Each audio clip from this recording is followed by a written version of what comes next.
Alright, before we get this episode started, after you watch this, if you enjoy it, please remember to subscribe, like, comment, and share. I really appreciate you taking the time to watch this video and my channel. A big thank you to you for that. Now, here's this week's episode.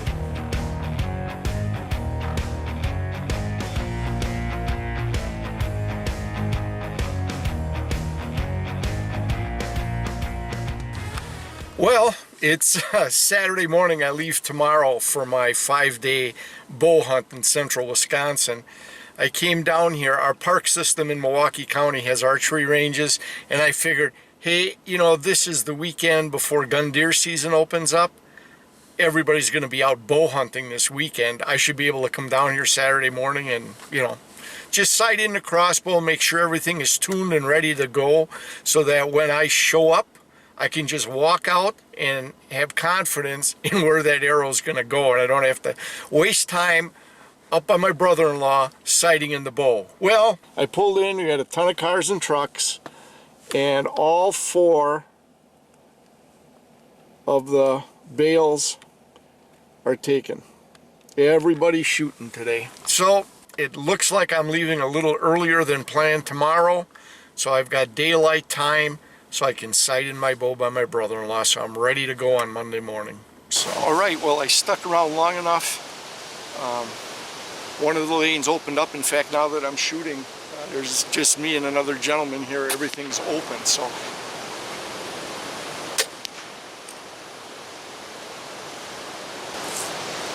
Looks just a tad high, but I'm sure that's me.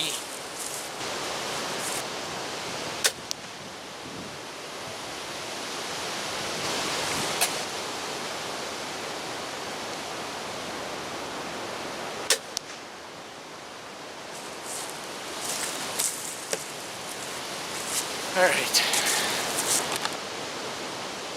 Much better. You can see the first one was high. Next 2 are dead center at 20 yards. We'll check her out at 30 now.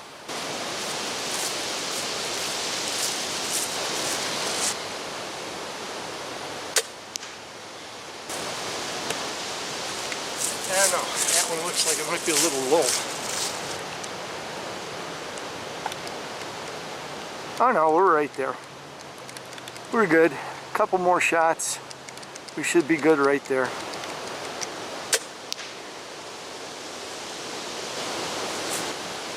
Not a bad grouping from 30 yards. I'm satisfied with that. We're dialed in at 20 and 30. The food plot ain't more than 50 yards across from the blind. I'm not going to take a shot at more than 30, 35 yards anyways. Let the hunt begin. See you guys up there.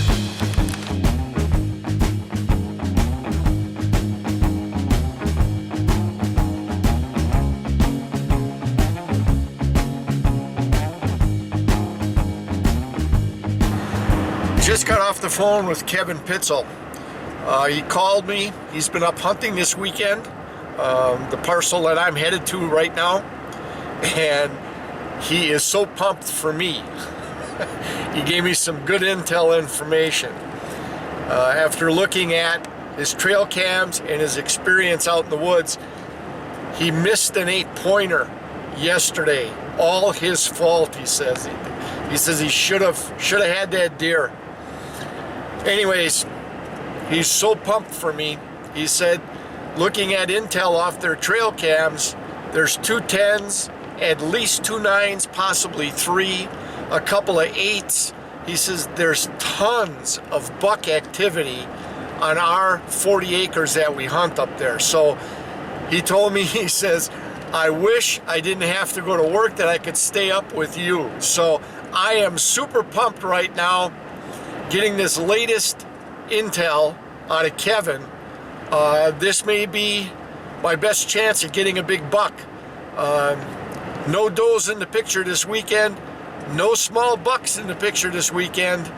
I'm up here Monday through Thursday, and I'm holding out for an 8 or a 10.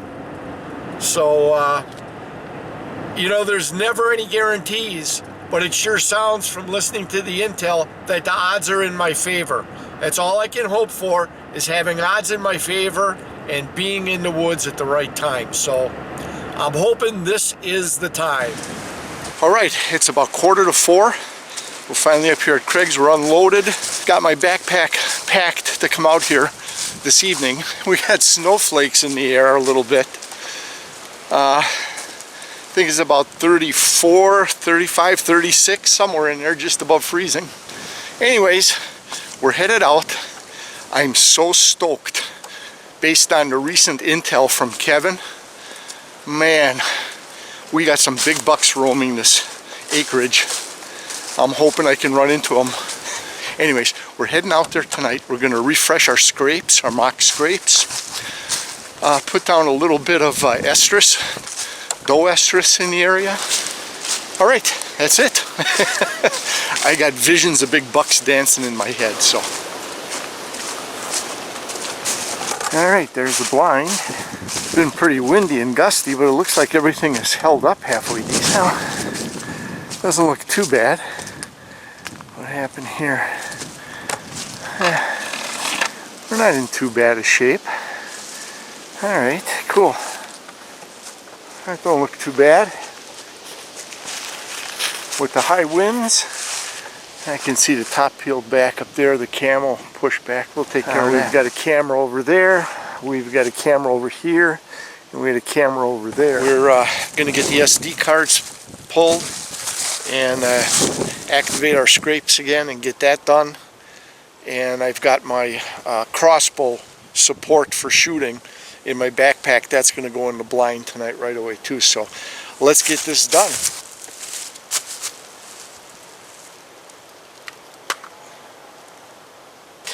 I don't like to push any products, so I'm going to show you the back of this one. But this is a estrus scent from 3 different does. And what's unique about this, and the reason I like this, it's not a liquid product and it's drippy and messy. If you look at this, it's kind of like a roll-on stick deodorant, as you can see here. So what I've got now in our food plot area, we've got some really low-cut stumps that we haven't been able to get out of the ground here. So I'm going to utilize those by rubbing this scent on those, and then up a little bit on some trees to get that scent in the air tonight. Here's one of the stumps I was telling you about. So what we're going to do is we're going to take this stick, we're going to rub it on the base of the stump really good, get a lot of it on here. Get that scent in the air. Alright, okay, so what I'm going to do now, you saw how we spread that on this little stump. We got a couple more in this area. I'm going to do that next and get that done. Another thing you can do with that roll-on stick deodorant style of application is you can put some on your boots and walk in and get that scent in the ground walking into your blind also, instead of trying to drag a strip of scent, you know, with the liquid scent in. So just another tip on why I like that roll-on stick style deodorant doe estrus. All right. Next, we're going to activate the scrape.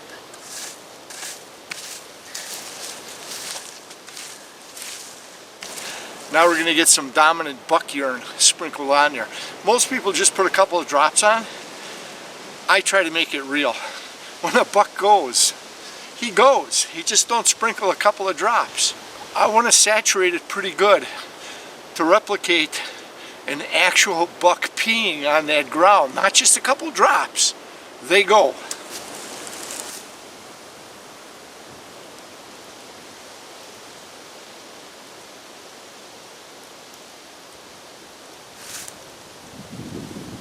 Yeah, now we've got one more mock scrape here in the food plot area. I'm going to do that one next. One other thing I wanted to mention about my tactics is you saw how we put out the doe estrus and the buck urine on the scrapes. Tomorrow when I get out here in the morning, I'm going to use the wicks. I got 2 wicks. We'll dip those into the dominant buck urine, one. And the other one I'm going to scrape on that deodorant stick gel. And we're going to hang those up in the tree so the wind catches them even more. So we'll have a dominant buck scent going out, and we'll have that triple doe estrus going out at a higher level. So that'll be in the morning. I'm anxious for two things to get back to the trailer. One is to make myself a nice hot cup of coffee and warm up. And number two, get these SD cards in the computer and see what we got here.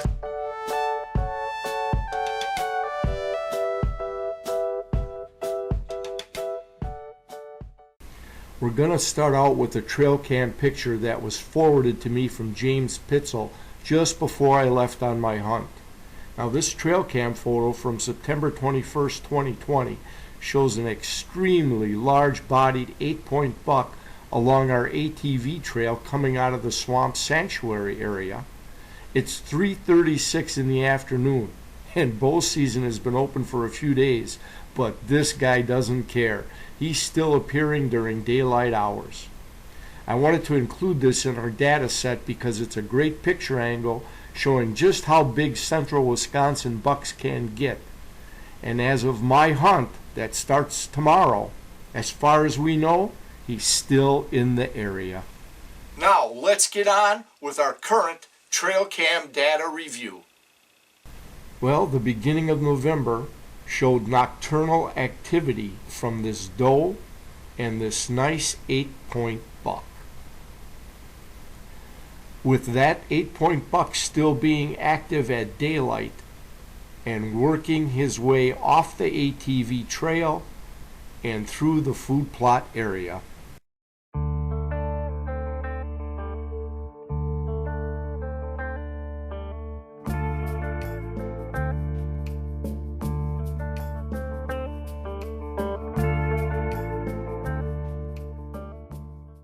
About 2 hours later, over by the turkey blind, this healthy-looking coyote is working his way east on the trail away from the food plot area.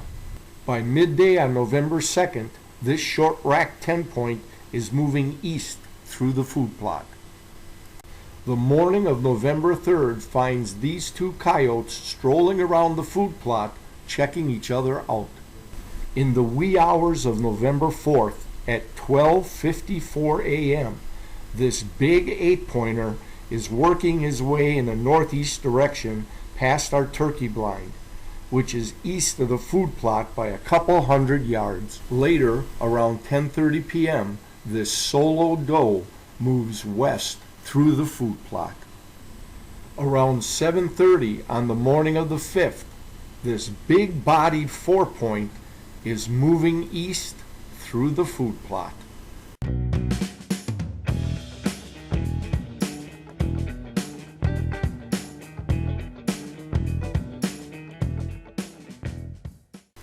Later on the 5th, around 7:30 p.m., this single doe moving through the food plot draws some attention from this big 8-point buck by the brush pile.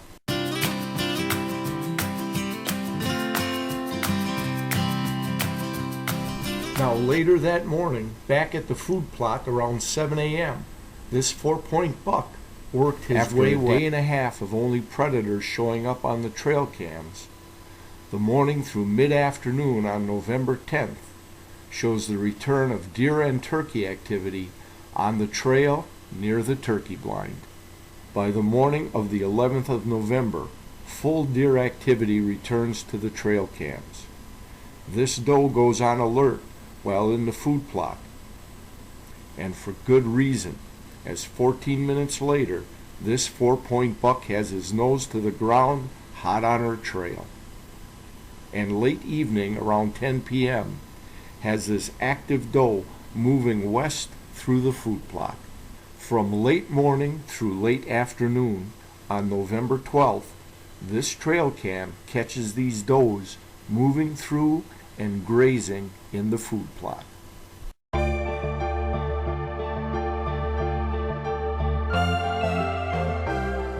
By mid-morning on the 13th, an overnight snow leaves the woods with a blanket of white, as this 8-point buck walks through the north edge of the food plot. Later that evening, along the south edge of the food plot, we have this doe moving west, followed by the big 8 hot on her trail. The rut is in full swing right now. Well, so far you've joined me and watched my prep for this fall bow hunt.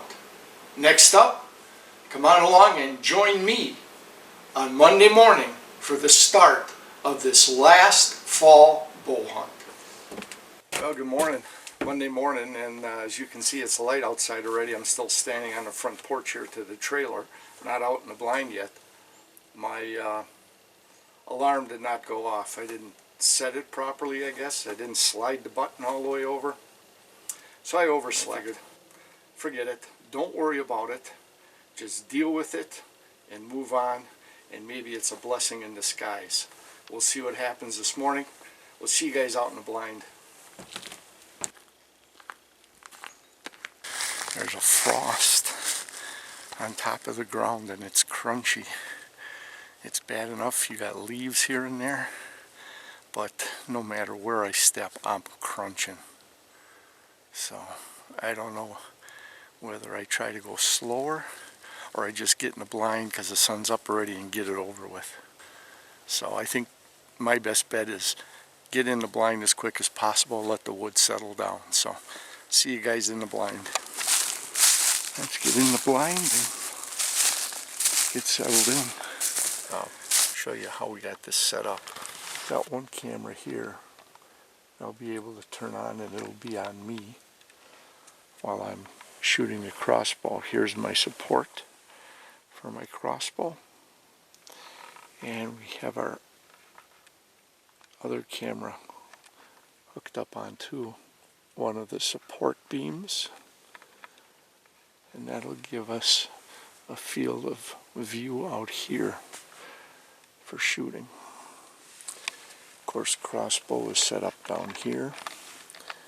Our second seat is set up with all of our calls.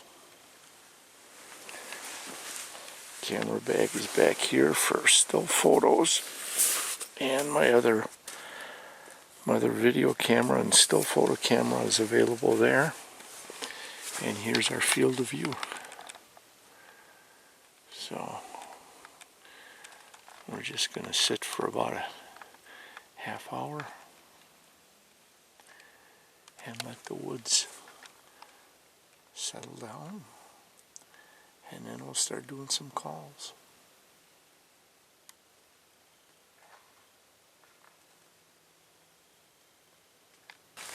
All right, time to get all camoed up here. Let's start hunting.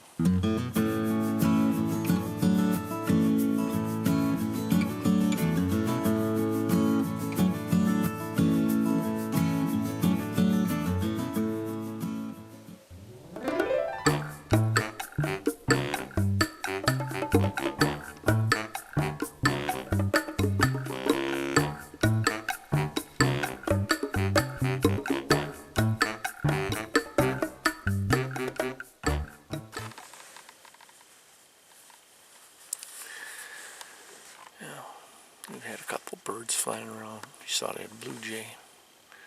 Black squirrel ran through. To me, that gives a sense of calmness in the area. The blue jay, the black squirrel moving around. So we're going to do a couple of doe bleats right now and then sit tight and just keep our eyes peeled, see what happens.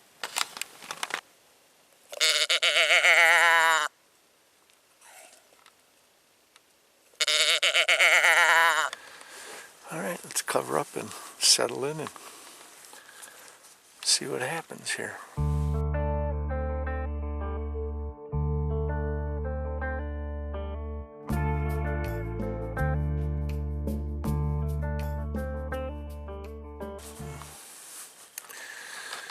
Just a little more info.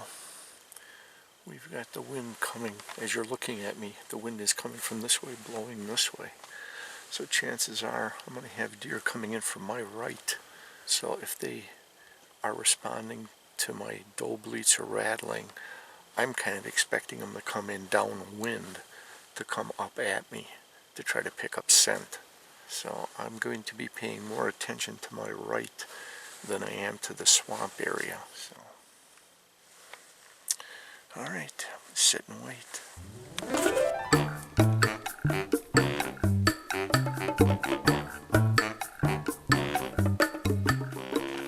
Okay, does anybody know, is a black squirrel considered bad luck, like seeing a black cat? Because I've got this black squirrel running around all morning long here, and that's all I'm seeing are squirrels and birds, no deer at all. Anybody knows? Let me know. I don't know if you can see it, but here comes the snow. It's snowing. Well, now the most interesting part of the first day's hunt was watching this confrontation between this gray and black squirrel.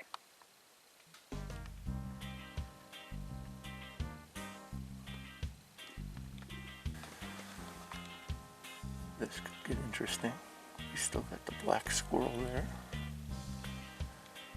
There's that gray squirrel here. He's still coming in. Yep, I think he sees him.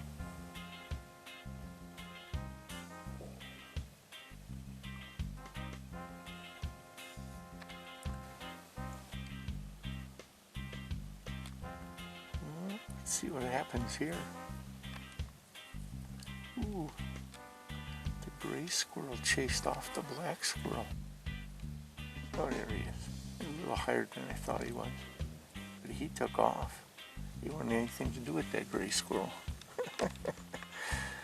Just watching nature and enjoying it.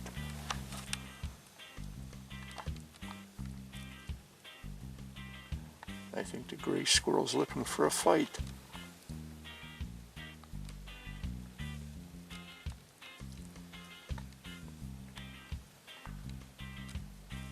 Maybe not. He challenged him a little bit, took off. There he did. He just came down. A little bit of competition, but no major fight. Well, after a first day bust with no whitetail activity had me wondering just where the heck did those 8, 9, and 10 point bucks disappear to. Join me in the ground blind for some whitetail action on day 2. Okay, it's 7:15. And I'm mad. This morning coming in, I spooked a big buck right off the food plot. It was dark coming in. I kept pausing and listening. I didn't hear nothing. And as I made the turn and started coming down the trail to the blind, I saw the tail fly up and I could see him bound away.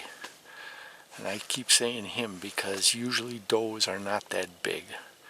All I saw was a quartering away. The side shot, I couldn't pick up the head area with antlers in the dark. It was dusk yet. And but that tail, if the tail is in the indication to the size of the deer, that was a huge deer. That may have been that James Pitzel got on camera walking down our ATV trail.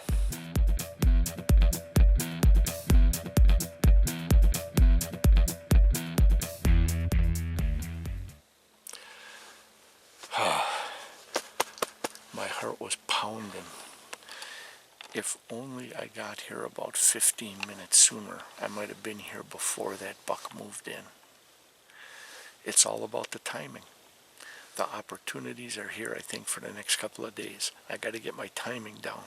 So, anyways, we're going to sit for another 45 minutes, and then we'll start a call sequence. And because we had the buck in here, maybe if he's still in the area, we can draw him back. Now, after that big deer encounter at dusk this morning, it's been a steady activity stream of the usual suspects from yesterday's sit in the blind. Oh, great. Here's that black squirrel again. I hope this ain't like a black cat coming across my path. We didn't see any deer yesterday once this guy came in.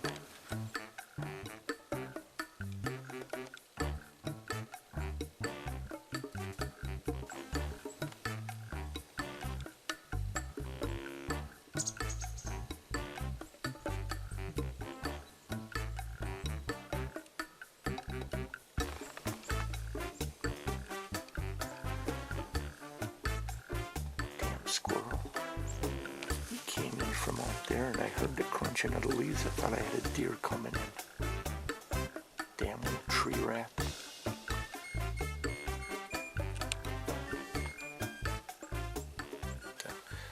I think we'll start out with a couple of doe bleats again.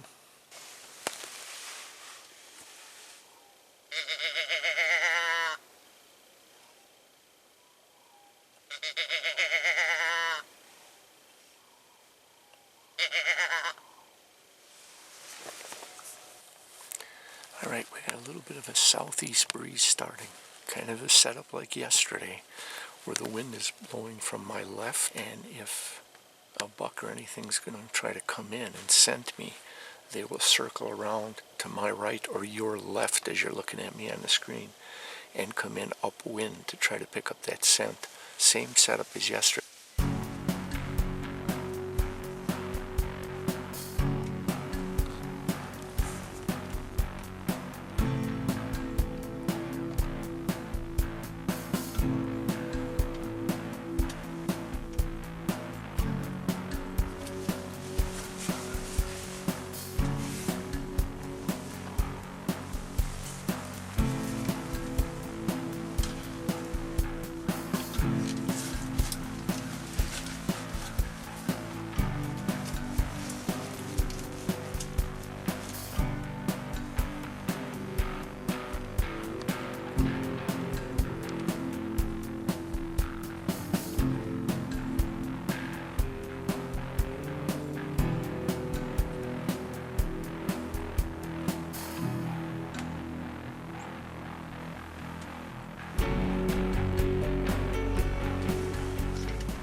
After getting a good look at this big-bodied 6-point buck, and based on this morning's big buck encounter, our trail cam data over the past couple of months, plus the boots on the ground recent up-to-date intel info provided by Kevin Pitzel, I decided to let this buck pass.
Just nice to observe them.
It's about 8:45, 10:50 he came in. So it was cool to observe him and just watch him in the food plot. but we're looking for bigger deer. Based on current intel, we know there's 10s, 9s, 8s in the area. So stick with us. Let's see if we can get it done. Now make sure you join us on our next RO360 outdoor adventure video as we continue more encounters on day 2 whitetail action.